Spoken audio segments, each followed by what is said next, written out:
very cheerful morning to all my wonderful students. Welcome to another day for science class 7. Okay. So far we have studied about breathing. So today we will teach inhalation, exhalation, nasal air.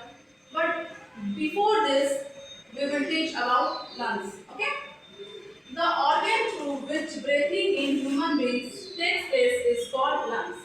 इससे पहले हम लोग तो already पढ़ चुके हैं breathing क्या होता है. आज मैं एक बार थोड़ा सा रिपीट कर देती हूँ.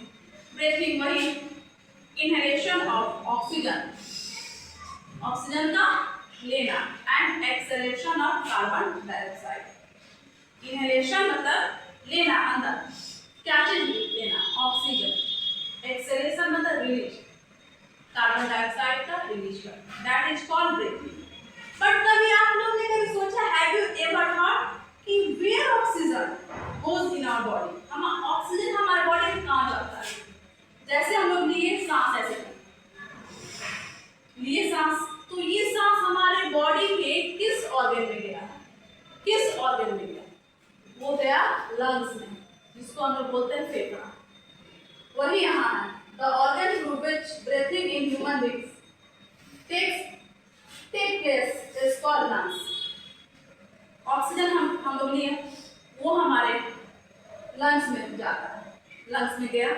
अब लंग्स में जाकर वहीं वेस्ट नहीं करता है, वो लंग्स में जाकर हमारे डिफरेंट बॉडी पार्ट्स में जाता है. बट कैसे जाता है? ब्लड के.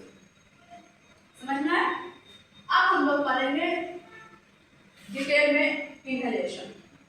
बट इससे पहले इसका मीनिंग जानेंगे, जो कि बता दिए, बट इसका और अच्छे से बता देते हैं. इनहेलेशन मतलब देखिए यहाँ इन, आई एन इन, और एक्सहेलेशन एक्स. इन मतलब अंदर, क्या होता है? अंदर, इनसाइड, अंदर. और एक्स मतलब आउट, क्या? आउट. मेरे साथ सांस बोलो. इनहेलेशन, इन मतलब अंदर, एक्सहेलेशन एक्स मतलब आउट, मतलब बाहर, बाहर. तो इन अंदर, अंदर क्या गया? क्या गया? ऑक्सीजन गया. वही है the process of taking air into the lungs called inhalation. Oxygen का जाना कहाँ पे? लंग्स में, किडनी में या हार्ट में? कहाँ पे? अभी मैंने बताया. कहाँ पे?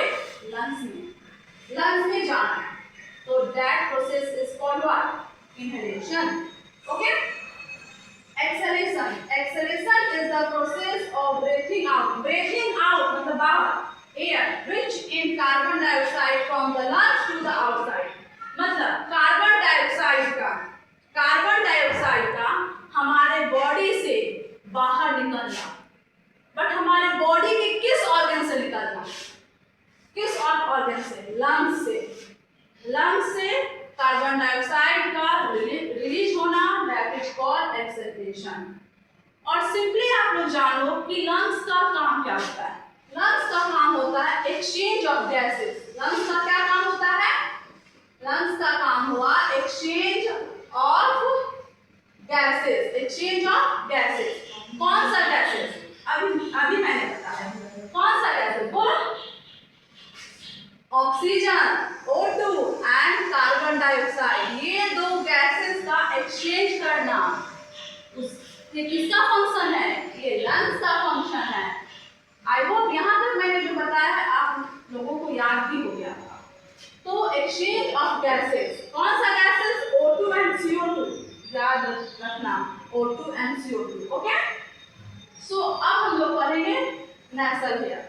पर नेसल हेयर से पहले हम लोग ये पढ़ेंगे, मतलब मैं आपसे पूछ रही हूँ, ठीक है? हम लोग नाक से ही सांस क्यों लेते हैं? माउथ से क्यों नहीं सांस लेते हैं? नाक से ही क्यों लेते हैं? सोचने वाली बात. तो कुछ आप लोग बोलोगे मैम ले तो सकते हैं दोनों से, मुंह से भी. बट मुंह से लेना हार्मफुल होता है. हार्मफुल इसलिए होता है क्योंकि हमारे नाक में, नॉस्ट्रिल में, तो बायोलॉजी लैंग्वेज में हम लोग नाक को बोलते हैं नॉस्ट्रिल, NOSTRIL, नॉस्ट्रिल. उसमें हमारा हेयर प्रेजेंट होता है. क्या होता है? हेयर, जिसको बोलते हैं नेसल हेयर. ये जो हेयर है, जो हमारे नाक में प्रेजेंट होता है, ये बहुत ज़्यादा हेल्पफुल होता है हम लोग के लिए। क्या होता है? Filters the air by trapping dust, germs and other harmful particles, preventing them from entering the lungs. मतलब जैसे हम लोग लिए सपोज दैट सांस लिए, हमारे अंदर जो है नॉस्ट्रिल के अंदर क्या है? नेसल एयर। वो जैसे सांस लिए उसमें डस्ट पार्टिकल्स भी तो प्रेजेंट होता है। एयर में डस्ट पार्टिकल्स भी तो प्रेजेंट रहता है। वही नेसल एयर जो है डस्ट पार्टिकल्स को फिल्टरिंग का काम करता है, फिल्टर करता है, हमारे बॉडी में जाने से रोकता है डस्ट पार्टिकल्स को। अगर डस्ट पार्टिकल्स हमारे बॉडी में चला गया तो बहुत सारे डिफरेंट डिजीज हो सकता है। ये नेसल एयर, ये आपका नेसल एयर प्रिवेंट करता है डस्ट पार्टिकल को हमारे बॉडी में जाने से, जो कि नेसल एयर हमारे माउथ में प्रेजेंट नहीं होता है। इसलिए माउथ से सांस लेना हमारे लिए हार्मफुल है, नॉट बेनिफिट है। आप समझ में आए इसका इंपॉर्टेंस क्या होता है?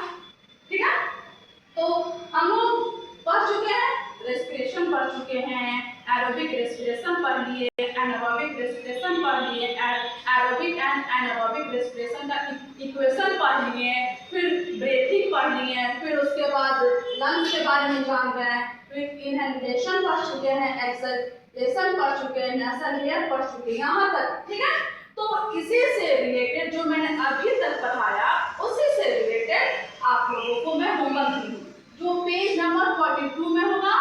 ठीक है, page number 42 question number A है, tick the correct option, and question number B fill in the क्या है? ब्लैंक्स।